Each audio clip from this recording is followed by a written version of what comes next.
Salut à tous, je vous retrouve aujourd'hui pour le test de cette Smart TV Hitachi modèle 32 HAE4252, une télévision qui est sortie en 2021.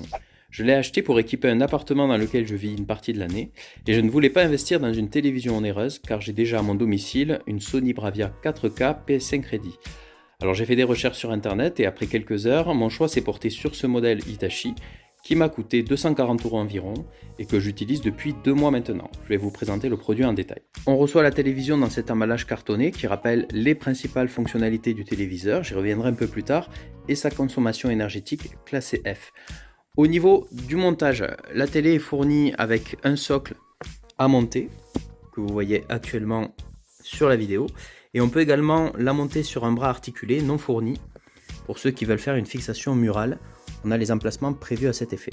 En comparaison avec les téléviseurs tendance du moment, dont les diagonales font 55, 65 voire 75 pouces, cette télévision est petite puisque sa diagonale est de 32 pouces, c'est-à-dire 80 cm. De ce fait, elle est légère et peu encombrante. Le cordon d'alimentation mesure 1,45 m et je vais maintenant vous parler des connectiques. L'un des points forts de ce téléviseur Hitachi, c'est qu'il est très bien fourni en connectiques. Regardons de plus près. On peut constater qu'il a 3 ports HDMI, dont un port HDMI ARC, 2 prises USB sur le côté. Il y a une prise optique Toslink, un port VGA, une prise LAN, une fiche LNB pour le satellite, une fiche antenne, une prise casque sur le côté et enfin 2 RCA rouge-blanc et une fiche vidéo composite. La résolution de l'image est du Full HD, donc 1920 par 1080 pixels. La télécommande est simple à prendre en main. Comme vous pouvez le voir, elle possède les raccourcis Netflix et YouTube, donc c'est bien pratique. J'apprécie également à l'arrière la présence d'une petite vis qui permet de sécuriser l'accès à la pile pour les jeunes enfants. En revanche, elle est dépourvue de la fonctionnalité microphone, qui est pourtant bien pratique pour utiliser l'assistant vocal. Voici la télévision installée sur son meuble. Comme vous pouvez le voir, je l'utilise avec une Nintendo Switch OLED ainsi qu'avec ma PlayStation 5. Et ce que vous voyez en face avant, c'est une barre de son de marque Samsung. Il s'agit du modèle T400. Vous voyez le carton ici. Pour info, je l'ai payé 75 € et ça permet d'améliorer de manière significative la qualité audio qui, par défaut, est un peu faiblarde. Alors, c'est une télé qui a une résolution, je le rappelle, de 1920 par 1080 pixels, donc du Full HD, on n'est pas sur une télé 4K, mais étant donné que la diagonale est seulement de 80 cm, la différence n'est pas flagrante entre de la 4K et du Full HD. Par ailleurs, la télé est compatible avec les périphériques de norme CEC, c'est-à-dire que si j'active ma PS5 en appuyant sur le bouton Play de la DualSense, la télé va s'allumer automatiquement et va basculer sur la source HDMI adaptée sans que je n'ai besoin de toucher la télécommande. Donc ça, c'est plutôt une bonne chose.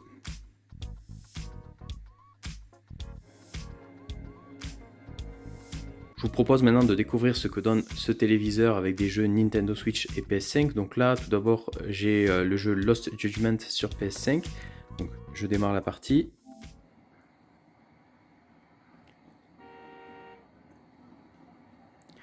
Donc il faut bien avoir en tête que ce que vous voyez sur ma vidéo de test, c'est pas tout à fait ce que moi je vois en étant face à l'écran. Puisque d'une part, je filme avec mon smartphone, que la vidéo est encodée, elle est compressée, elle est ensuite retraitée sur le support avec lequel vous visionnez la vidéo. Ce que je peux vous dire en tout cas, c'est qu'on a une image d'excellente qualité, les animations sont fluides et les couleurs sont éclatantes. Alors, je vais vous montrer d'autres exemples qui vont permettre de vous rendre compte du rendu au niveau des couleurs, notamment avec le jeu Kena.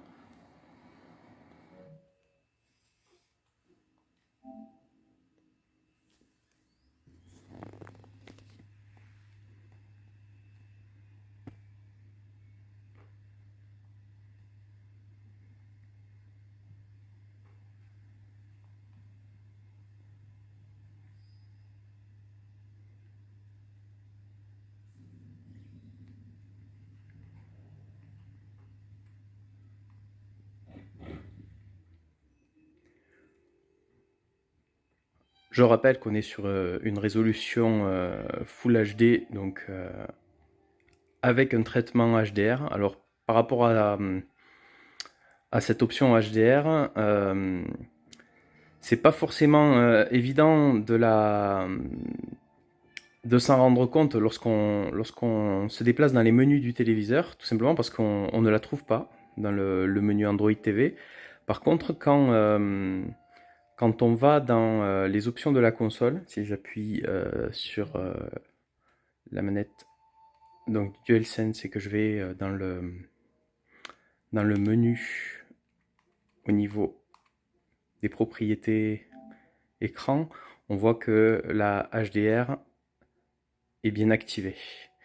Et quand on allume la télévision, on a la notification HDR10 qui apparaît en haut à gauche de l'écran. Alors je vous disais il y a quelques instants, c'est pas évident de s'en rendre compte parce qu'en fait dans les options images du téléviseur, en fait, on n'a pas du tout la fonctionnalité HDR qui est évoquée. Bon, en tout cas, je vais en revenir à la qualité d'image pour vous dire que pour le jeu, c'est vraiment très bien, hein. Le téléviseur, pour moi, j'en suis enchanté.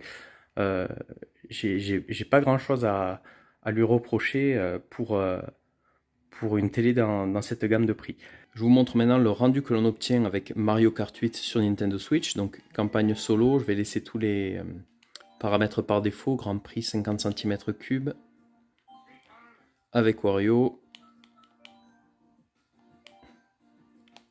Et le Grand Prix champignon. Donc ce jeu est réputé pour ses graphismes colorés, donc vous allez pouvoir avoir un aperçu différent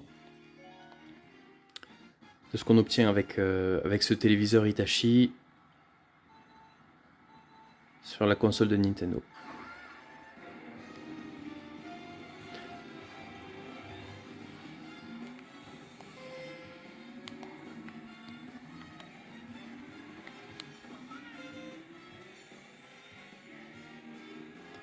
Donc, comme vous voyez, hein, on a des animations qui sont fluides.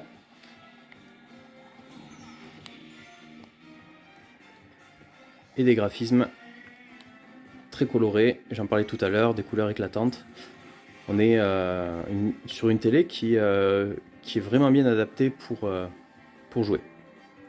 Voilà, maintenant on va regarder un peu plus près les réglages que nous propose ce téléviseur Hitachi. Télécommande en main, il existe différentes manières d'accéder au menu de la télé. Donc on peut utiliser le bouton menu, comme ceci. On va accéder aux principales options de réglage, donc par exemple le mode image en fonction si on regarde un jeu, on regarde un film, etc. On va pouvoir régler la source audio, on va pouvoir gérer les options d'alimentation, etc. Et si on veut pouvoir accéder aux paramètres complets, on va aller dans le menu paramètres qui est également accessible depuis la touche en forme de maison, tout en haut à droite de l'écran. Donc je me déplace avec les flèches gauche et droite.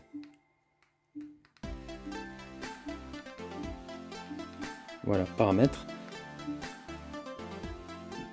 Au final, on arrive au même endroit, hein. Donc les réglages pour Internet et le choix du réseau, le réglage des chaînes de la télé, les comptes associés Google, les applications installées dans la télévision. Donc là, on peut voir les applications installées ou utilisées récemment.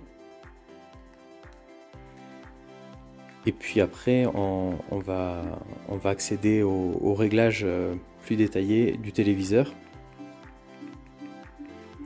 Choix des entrées. Alors, j'en parlais tout à l'heure, l'image, on va pouvoir accéder à un certain nombre de réglages, choix du contraste, saturation, etc. En cherchant là-dedans, je n'avais pas trouvé la fonctionnalité HDR. Par contre, on a pas mal d'options pour gérer les problèmes de parasites qui peuvent apparaître quand on regarde des films ou quand on regarde des chaînes, donc l'activation du DNR, MPEG-NR, etc. qui sont désactivés par défaut.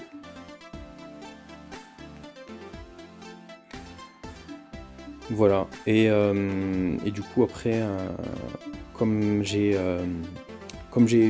installé une barre de son, j'ai spécifié ici que mes enceintes étaient un système audio externe.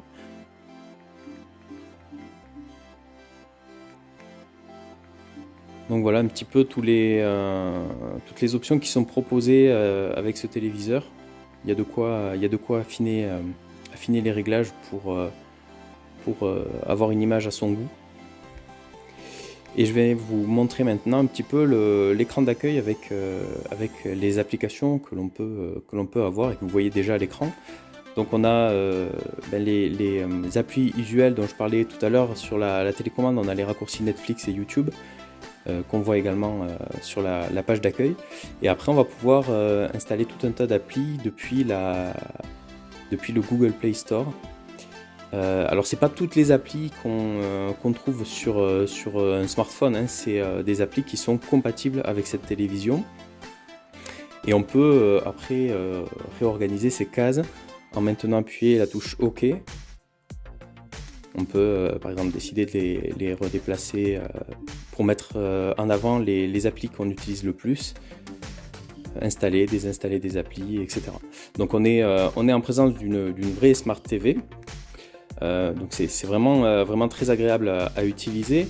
Le seul truc que je peux lui reprocher, alors je dis ça en la comparant avec ma Sony Bravia que j'ai à mon domicile, qui est une télé 55 pouces, c'est le temps de chargement dans les menus. Il faut être patient, parce que quelquefois quand on veut par exemple lancer une appli, on va devoir attendre 3, 4, 5 secondes avant d'avoir l'affichage à l'écran du menu suivant. Donc ça peut être un peu pénible si on est pressé. Après c'est lié aussi aux capacités matérielles limitées du téléviseur. Je rappelle que c'est une télé à 240 €, on n'est pas sur un téléviseur à 1000 €, donc on a un processeur quad-core qui n'est pas forcément un modèle dernière génération. On a un petit espace de stockage, 4,6 Go, qui par ailleurs se remplit assez vite. Donc il va falloir gérer avec tout ça. Si on se contente d'un petit nombre d'applications qu'on va être amené à utiliser fréquemment, et qu'on ne cherche pas à installer plein de jeux, etc., on se débrouille parfaitement avec le côté Smart TV de ce modèle Hitachi. Avant de passer aux points positifs et négatifs de ce téléviseur, je vais vous montrer un dernier extrait tiré cette fois d'un dessin animé que j'exécute depuis l'application Disney+. Donc il s'agit de Cars.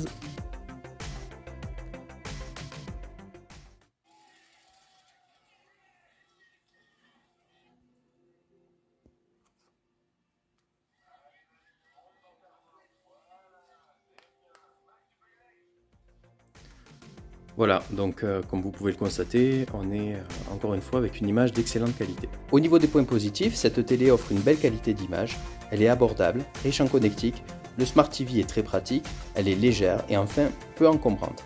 Au niveau des points négatifs, je regrette qu'il n'y ait pas de micro sur la télécommande, il y a de la lenteur d'affichage dans les menus, l'audio est faiblard sans barre de son, et enfin l'espace de stockage se remplit rapidement. En conclusion, cette Smart TV Hitachi coche presque toutes les cases d'une excellente télé d'appoint. Petit prix, peu encombrante, bonne qualité d'image, connectique complète, etc. Pour ceux qui ne cherchent pas la 4K à tout prix, voilà un modèle que je recommande pour peu que l'on ne soit pas trop pressé dans l'interface de navigation.